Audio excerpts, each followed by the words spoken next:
The economy is changing, and you should change with it. In Unfair Advantage, 2011, Robert T. Kiyosaki highlights the importance of letting go of traditional get-rich strategies and adopting new ones that will make you financially free. Only the things that put money in your pocket are assets, and you should educate yourself thoroughly on which ones to invest in. The right financial education will give you an unfair advantage over most people. Kiyosaki teaches how, even in a financial crisis, you can learn to take advantage and become richer. Financial knowledge. When it comes to financial knowledge, humans are like monkeys. If you put a piece of fruit in a small hole, a monkey will reach down the hole, grip the fruit, and not be able to get its hand out anymore. This is a technique used to hunt monkeys, as they do not let go of the fruit and get stuck. Similarly, humans have been hanging onto their jobs and savings way too hard, and this will be the downfall of a lot of people. We can no longer hold on to jobs, education, and savings that are designed to suit the industrial age. We are now in the information age. You can no longer save money the same way, as the US dollar has lost most of its purchasing value. You must learn to predict the future in order to know what to invest in. The decade starting in 2010 will be very hard on most people, but not on the financially educated. You must choose wisely which education to get. People can be grouped into 4 quadrants: the E quadrant for employees, S for small businesses and self-employed people, B for big businesses, and I for investors. Traditional education will only prepare you for being an E or S. What you need is to start a big business, or be an investor. To do this, you must learn from people in the B and I quadrants. The rich are not greedy, and anyone smart enough can be rich. You can also be happy and rich at the same time. You only need to free yourself from the grip of traditional financial education. Most people do not know what to do with their money, which is why they seek the help of others to take care of their finances. This almost always has disastrous consequences. If you want to become rich, you should learn how to handle your finances. If you have proper financial education, you can make a lot more money while paying way less taxes, and it won't be as risky as typical investments such as bonds, stocks, and mutual funds. Most of what is called financial education are not actually education, rather it is financial training. We are trained to work hard, save money, live modestly, and invest for the long term. Financial corporations just want to sell you their service, which is why they train you accordingly. Rich Dad, as Robert T. Kiyosaki refers to the father of his friend, taught him that one of the best financial education strategies can be learned from the game Monopoly. 4 little greenhouses can be turned into one big red hotel. Rich Dad applied this strategy to real life, and his hotels still make an insane profit, even after his death.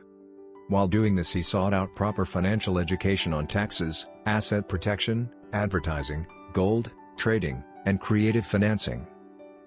Robert, and his wife, Kim, went from being homeless in 1985, to buying a $46 million luxury resort in 2009. This was all thanks to investing in their financial education. Just as Robert and Donald Trump predicted in a book they wrote, poverty is rising quickly, and people desperately need financial education. Cash flow is way more important than capital gains. You should not be focusing on the value of your house, or the price of your stock, or your net worth. When the market crashes, you will crash with it. For example, Robert and Kim bought houses in areas such as Texas because there were a lot of oil workers there that needed roofs over their heads. This did not change when the economy crashed. Cash kept flowing in. You should be on the receiving side of money. Learn how to have people send you their money. This is also great for them because, with good financial education, they will understand that this type of relationship is better than sending money to the government or banks. Taxes. Taxes are not fair at all. And if you attain high levels of financial education, you stop paying taxes altogether. This is an unfair advantage. People are trained to do what the government wants them to do, and they end up getting ripped off by taxes. The highest taxes are always paid by financially uneducated people, in the E and S quadrants, which are employees, self-employed people, and small businesses. This is because they send their money to other people. The ones receiving money, in the B and I quadrants, pay the least taxes. Big businesses and investors have a lot of cash flow. It doesn't matter which profession you're in, what matters is what quadrant you belong to. If you are in the E quadrant, the best you can do about your taxes is delay them through an IRA or 401k. If you really want to make more and pay less, you have to move to the favorable quadrants. If you are in the S quadrant, you need to start thinking about how to move to the B quadrant.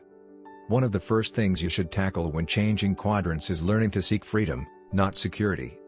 You should also change the people you hang around with. People tend to have friends that belong to the same quadrants as them. If you want to be an entrepreneur, you need to start hanging out with entrepreneurs. You do not have to dump your friends, just meet new people.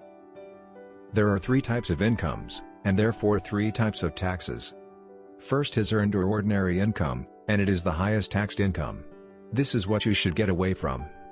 Second is portfolio income, which is taxed less, and third, there is passive income, which is what you should be aiming for. You may not have to pay any taxes sometimes.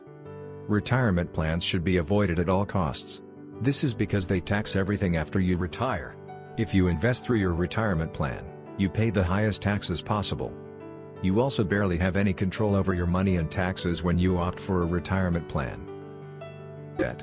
In 1971, when President Richard Nixon took the US dollar off the gold standard, the dollar stopped being real money.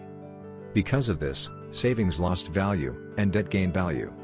In order to take advantage of this, the best course of action if you are financially uneducated is to buy gold and silver. However, if you are financially educated, you can effectively start printing your own money. This sounds absurd, but you can actually use your debt to acquire assets. Bankers like debtors, not savers. This is because they have to pay interest to savers, but they lend money to debtors at high interest rates. What you need to do is use debt to buy assets, not liabilities. You should also aim for infinite return. This means that you technically pay for nothing once you get your money back. Once you do get your money back, you start searching for other investments. Learn to spend your debt on things that go up in value. For example, the government offers something called depreciation to long-term investors in real estate. This is a deduction on your tax return. You can get it on both your own money and money you borrowed from the bank. In real estate, you can also pay no tax if you sell a property and decide to invest that money in another property. These laws only apply to real estate investors, not flippers. The ultimate secret to moving into the I quadrant is to rely on OPM, other people's money. You get your money back, you keep the asset, you make a profit, and you have tax advantages. Risk. The financially uneducated think that jobs will provide them with financial security, which is why they settle. However, nowadays, a job is anything but secure. Technology is replacing people, and American wages are too high compared to wages in foreign countries. Moreover, with a regular job, you will just end up paying too many taxes. Saving money is just an oxymoron because governments are devaluing money. Safe investments are also not a real thing. Investments can only be safe if you are smart about them.